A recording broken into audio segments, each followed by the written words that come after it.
So it's Monday after Wednesday's budget, and the Prime Minister is doing a speech to relaunch the government after the budget, which I guess was supposed in itself to be a relaunch. And he's talking about the importance of growth and getting the welfare bill down and improving public services, all things which didn't really figure in the Chancellor's speech. It's not been a great few days. No, it hasn't, although taking 500,000 kids out of poverty is a great landmark moment. I'm not going to let that go without mentioning that. But no, it hasn't been a great budget.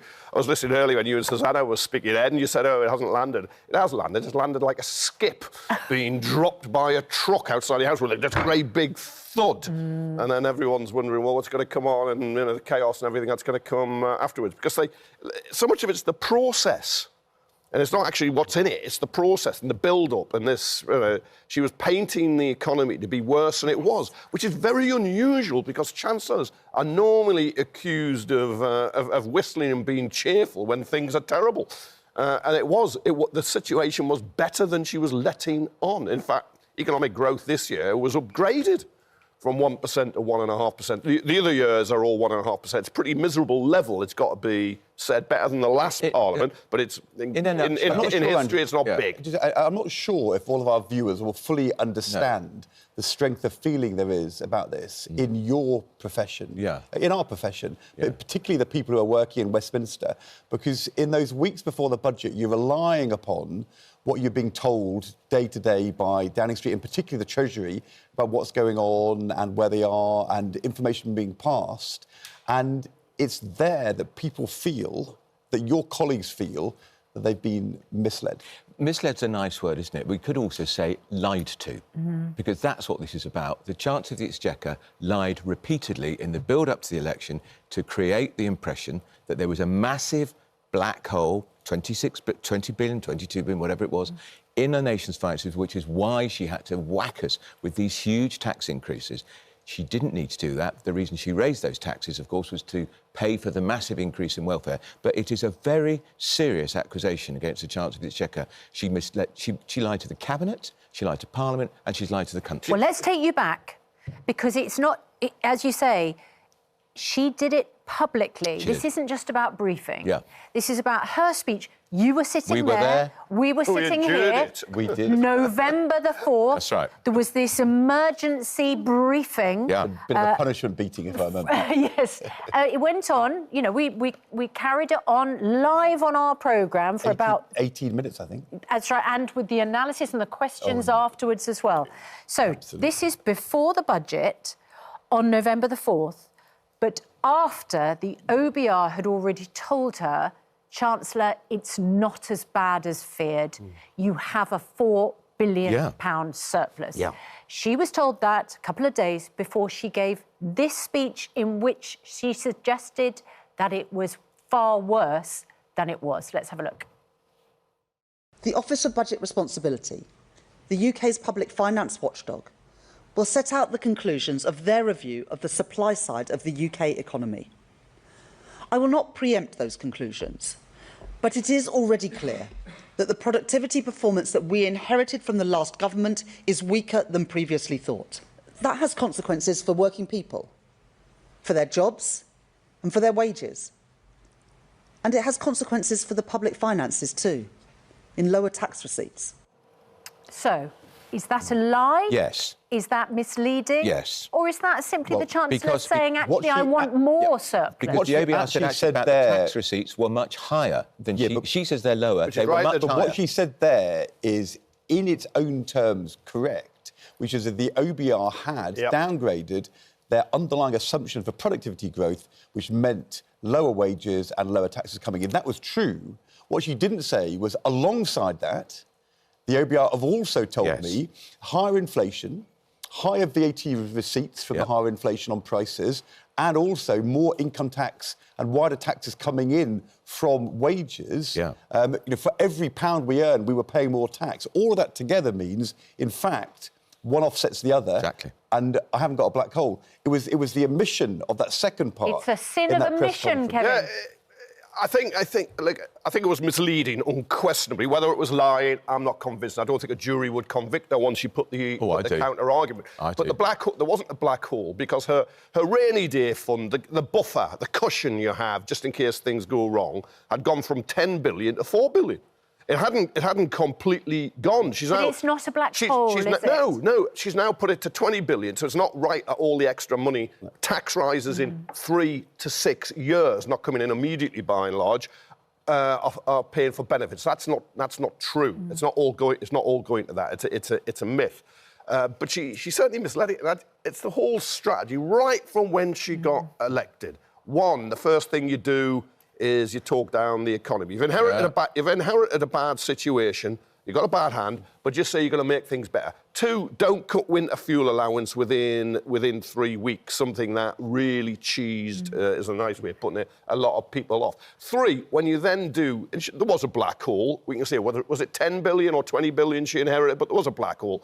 When you put up national insurance on employers, don't say it's just to fill that black hole, it's to revive the NHS, because they raised roughly 25 billion, and they put an extra 25 billion roughly about the NHS. There was a 40 billion pounds. And it was 20, wasn't it? Oh, well, black hole. I'm sure there were lots of...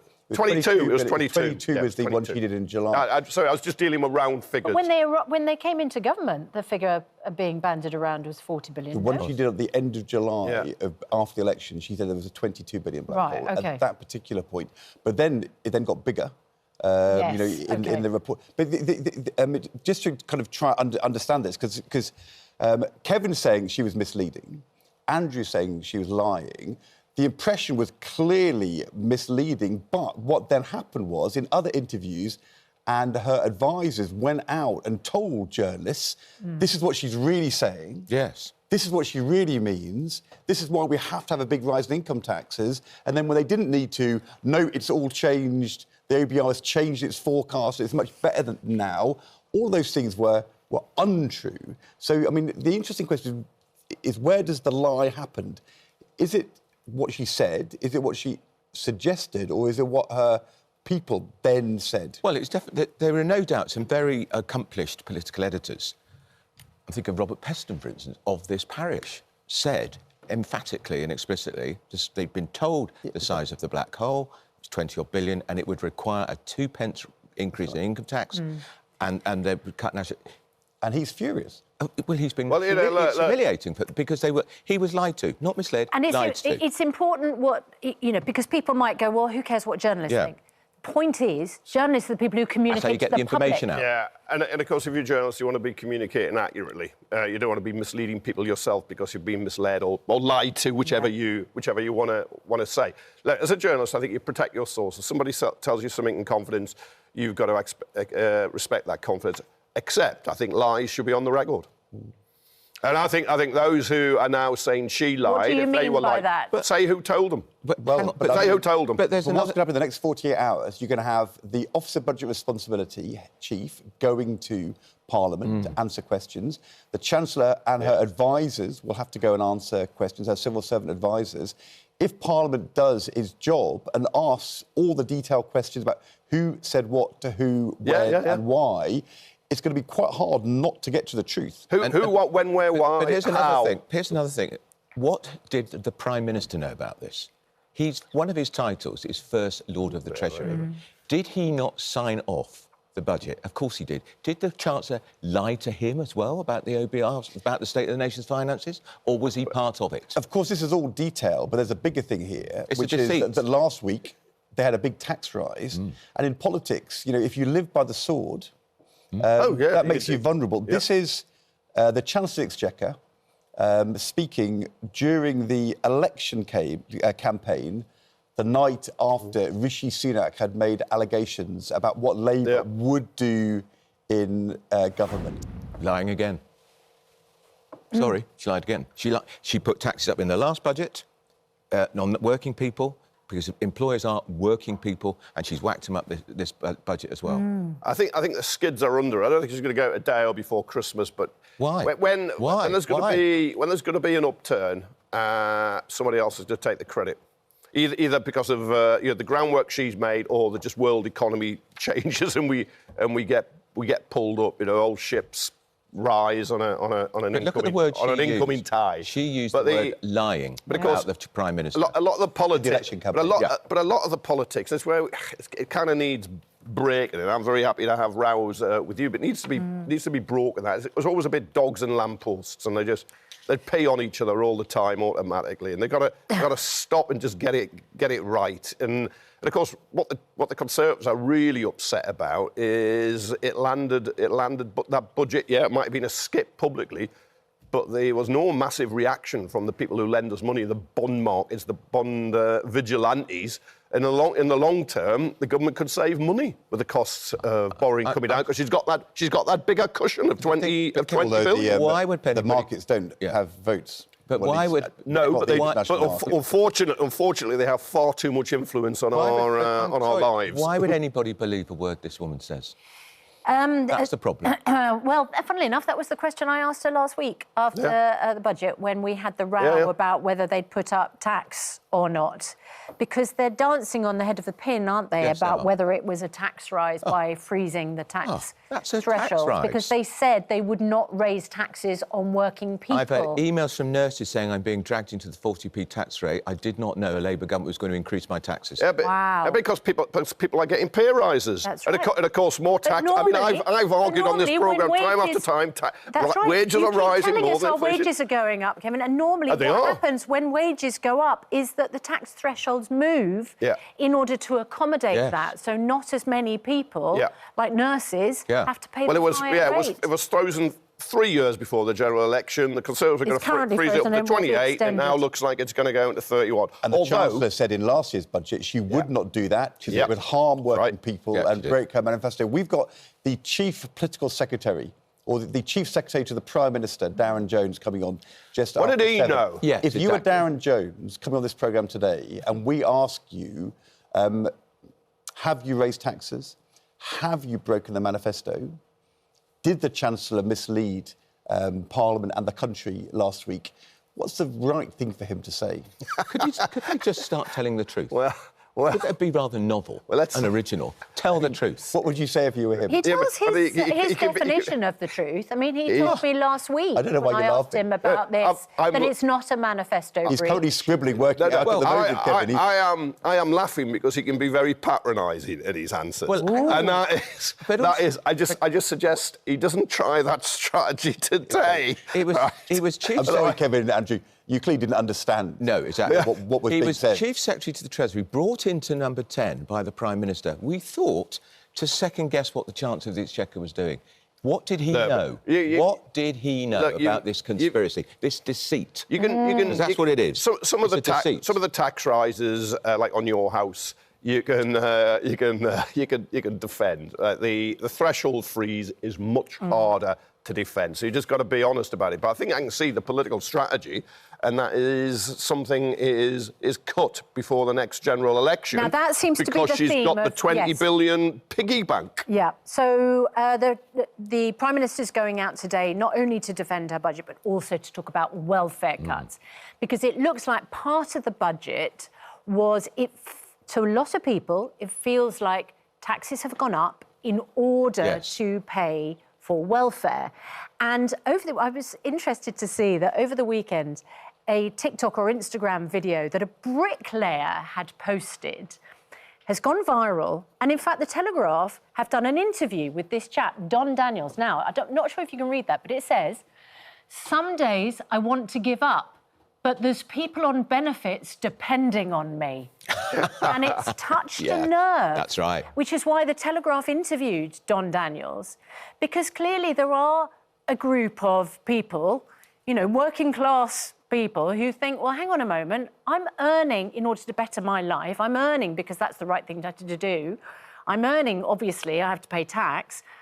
But if you're going to increase the welfare bill, well, that feels like something, The biggest component of which is pensioners, which I would have thought he wants to fund them, because you also want to fund a decent society. But if you feel people are getting a free ride, and you're going out in all hours and working in tough conditions and so on, you begin to resent it. So I think it's snowing in that video when he's out to work. But the government has to counter that and explain what it's doing. But But the welfare reform's already started, because there are people going to lose 50 quid a week when they start claiming universal credit because they're sick. It got through without any real fuss, but it's going to come along. The Chancellor put our taxes up last week because she wanted to increase the benefits bill. No, that's not why she did it. That's why she did it, and she based her calculation on a lie. Well, no, there was going to be a huge rise in child poverty, and her action reduces child poverty, and that's a good thing. If the Chancellor had said last week, this is actually what Keir Starmer was saying in his speech today, I think. If she had said, we are going to cut that huge growth in the welfare bill by getting people back to work, especially young people, we've got an unprecedented number of young people who aren't working. If we can get that bill down, get people back to work, and we can free up billions from that, we'll then use some of those billions to reduce child poverty. People would have said, well, that's very sensible. The problem was, because they didn't say anything last week about reducing the welfare bill from people not working, that it ends up with, as you say, tax rises to pay for welfare. And 60%, three in five kids in poverty who will be lifted out are in households with somebody working. So they are hard-pressed, squeezed, working-class households too. So let's just give you some viewer reaction. Pezza on X, Rachel Reeves misled everyone. With Keir Starmer's support to raid hard-working people for more money to fund their massively ballooning welfare bill and illegal migration. The government is an absolute shambles. Pat says, Starmer backing her. She robbed the public, fooled and lied to her colleagues, both as bad as each other, not to be trusted. Sean on X, the public was misled big time. Businesses are crashing because of the wrong info given to the public. However, Ian via email, I'm a pensioner and I look at the budget with optimism. My GP, hospital and dentist appointments have become more or less back to normal with no long waiting. And good news is that immigration numbers have been cut, and mentions the £150 and 200 winter fuel allowance. Very satisfied pensioner. What was the address Kevin. on that one? Was it 10 Downing Street? Or well, I wouldn't. But it's like I was listening to a whole load of city. Pensioners will feel I was listening to a whole load of city bods who said actually it was quite good because they didn't get clobbered with the tax rises they were expecting. But of course the Conservatives. There were all sorts of wealth taxes, including an exit tax, which were being proposed, which were dropped. Well, they should have been there, and should link taxation to citizenship. Look, I'll always bring the jewel was lifting kids out of child poverty. But a lot of other people will think, I'm going to get, and it may not be 150 quid the way it works. I mean, you may get 100 quid off your fuel bill. Now, of course, the Tories and the right don't want to talk about that because it'll benefit all those people who are just being told they're being fleeced. Yeah, well, in fact, that was actually something in it for them. How much have the fuel bills gone up since Labour got into power? Yes, I mean, that's the point. And he hasn't mentioned that bit. He only mentions the cut. The fuel bills have soared under Labour. Hang on a sec. Compared to 2021 and 2022, they're way down. They are massively down. Well, the whole market was distorted by COVID. Distorted by COVID. Last week, 6-7. I was just throwing some facts in. Oh, no, please don't bring back 6-7. I was just looking up the... so last year, Rachel Reeves aiming to make £40 billion worth of tax rises and spending cuts in the budget. That was government sources indicating that this time last year, and the Chancellor telling a political cabinet meeting that filling the £22 billion funding shortfall that Labour said it had inherited from the Conservatives was only enough to keep public services standing bill. So she still had to find £40 billion. The 40 was so that she could spend a lot more on the NHS. That's right. Basically for kind of salaries. But the trouble is, do people trust the figures now? No, it's how you feel. Yes, absolutely. It's how you feel. Do you feel better off as a result of Rachel Reeves's budget last Wednesday? Let us know, because we will put that to Darren Jones when we speak to him at 7:10. I'm not sure if you read about this last week, but I have to say I was absolutely shocked by a story about two knifemen who lured a man to an address, chased him down a street. They were captured on CCTV wielding machetes as they pursued the man in Eastfield, North Yorkshire. This is a case that has come to court. It happened back in April. Very distressing pictures. The unnamed victim ran for his life and luckily was unhurt. Police investigated, and then the people who were running after him, 2 men in their 20s, discovered that he actually wasn't their intended target. Now, on Wednesday last week, they were each sentenced to a jail term. They each got 28 months. And I found this utterly staggering. Just staggering. When we talk about the scourge of knife crime, and we know, all of us, the horrific crimes that are caused and the devastation that happens as a result of knife crime, how 2 men in their 20s running after a victim are sentenced to just over 2 years in prison. And they'll only serve half of that sentence. Maybe 40%. Presumably... 40%. Yeah, it could be 40%. Presumably the argument is that because they didn't actually harm him, you can't convict them for what they were intending to do. You only can convict them for what they actually did, and what they did was they chased him. Possession of a lethal weapon should be a very serious... Well, what was the crime? Was it a free? What was it? They pleaded guilty to possessing an offensive weapon. Yeah. They pleaded guilty to a fray, and they pleaded guilty to attempted kidnap. And I say this on the day that we're also discussing, of course, jury trials. Yeah. And the Free Speech Union is concerned about losing jury trials and judges adjudicating in free speech trials. And we know that people have gone to prison for tweets. Yeah. And sometimes they've gone to prison for a long time, or they've been sentenced to a long time. There'd be no jury trial here because they plead guilty, so you don't have to be tried. You just go before the judge. I think you get a third off if you plead, if your potential sentence if you plead guilty. But it just doesn't feel long enough. And I think there are lots of people in prison with short sentences. It doesn't do them any good. It costs us a lot of money, and they come out worse, and you have rehabilitation. But if you pick up a machete, there's 2 of you with machetes, and you are going after to cause serious harm to somebody, whatever they've done to you, but then you pick on the wrong person, and we've had cases, horrible cases, one in Bristol, 2 boys attacked who... they were completely innocent. A mob just descended on. I mean, awful. I think it should just be longer. And I don't know whether it should be 5 years or 10 years or whatever. But it just doesn't feel. The Attorney General right. can intervene in these cases to recommend but the a law, higher sentence. But the judge, I'm not going to criticise the judge. Why? Because there are sentencing guidelines that they follow. Exactly. But the guidelines will be that because they didn't actually cause harm, Yeah. that will be But we're the big trying mitigation. to send a message on knife crime. Yeah.